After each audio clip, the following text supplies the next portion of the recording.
સર્વેને જય શ્રી કૃષ્ણ. આજે આપણે જાણીશું વૈતરની વ્રત કરવાની વિધિ, વાર્તા અને મહાત્મ્ય. વ્રતની વિધિ. આ વ્રત કારતક વદ 11ના દિવસે કરવામાં આવે છે. આ વ્રતમાં ગાયનું પૂજન કરવામાં આવે છે અને વ્રત પૂરું થયા પછી બ્રાહ્મણને ગાયનું દાન કરવામાં આવે છે. આ વ્રત કરનારને કોઈ દિવસ શોક ભોગવવો પડતો નથી અને યમલોક જોવો પડતો નથી. આ વ્રતની વાર્તા. એક વખતની વાત છે. એ વખતે ભીષ્મ પિતામહ બાણશૈયા પર પોઢેલા હતા. ત્યારે યુધિષ્ઠિર એમની પાસે આવ્યા અને કહ્યું, હે પિતામહ, મારે આપને એક વ્રત વિશે પૂછવું છે.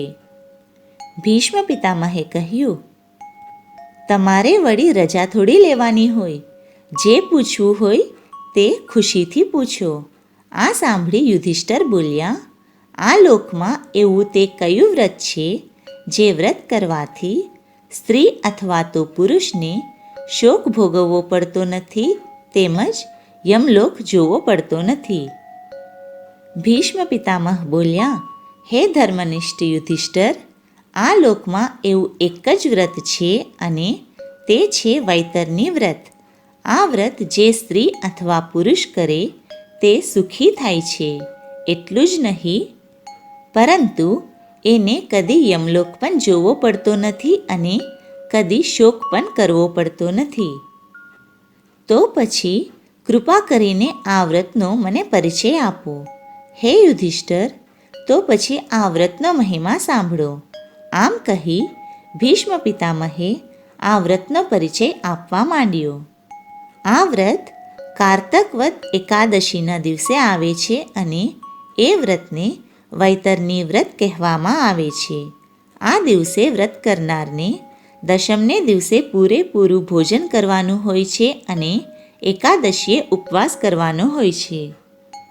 આ વ્રત કરનારે બપોરના સમયે સ્નાન કરવું, પછી સાંજ સુધી નિત્યકર્મ કરવું, પછી રાત્રે એક કાળી ગાય તેડાવવી, એ ગાયની વિધિપૂર્વક પૂજા વિધિ કરવી. આ ગાયને સૌ પ્રથમ છાન માટીથી લીપેલી ધરતી ઉપર ઊભી રાખવી, પછી એના મોં અને આગલા પગથી પૂજન વિધિ શરૂ કરવી.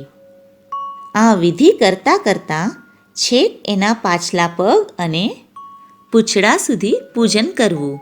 એનું પૂંછડું પકડીને પિતૃતર્પણ કરવું. પછી ગાયના આખા શરીરે પૂરેપૂરી શ્રદ્ધાથી ચંદનનો લેપ કરવો અને પછી સુગંધિત કળશથી એના પગ અને શિંગડાને સ્નાન કરાવવું. એ વખતે મંત્રો બોલીને ભક્તિભાવપૂર્વક બ્રાહ્મણ જેમ પૂજા કરાવે તેમ પૂજા કરવી. 12 માસ સુધી દર માસે આ વ્રત કરવું અને 12 માસ પૂરા થાય એટલે આ વ્રત ઉજવવું. વ્રતની ઉજવણી વખતે ગાદલાવાળી એક સુંદર શૈયા તૈયાર કરાવવી. દંપતીના એક જોડ વસ્ત્રો તૈયાર કરાવવા. એક વાછરડાવાળી કાળી ધૂજની ગાય તૈયાર રાખવી. સોનાની એક ગાયની મૂર્તિ તૈયાર કરાવીને શૈયા પર મૂકવી. પછી ગાયનું પૂજન કરવું અને આ બધી સામગ્રી પૂજન કરાવનાર બ્રાહ્મણને દાનમાં આપવી. આ પ્રમાણે વૈતરની વ્રત કરનારને કોઈ દિવસ શોક ભોગવવો પડતો નથી અને યમલોક જોવો પડતો નથી. હે પ્રભુ, વ્રત કરનાર સર્વેનું કલ્યાણ કરજો.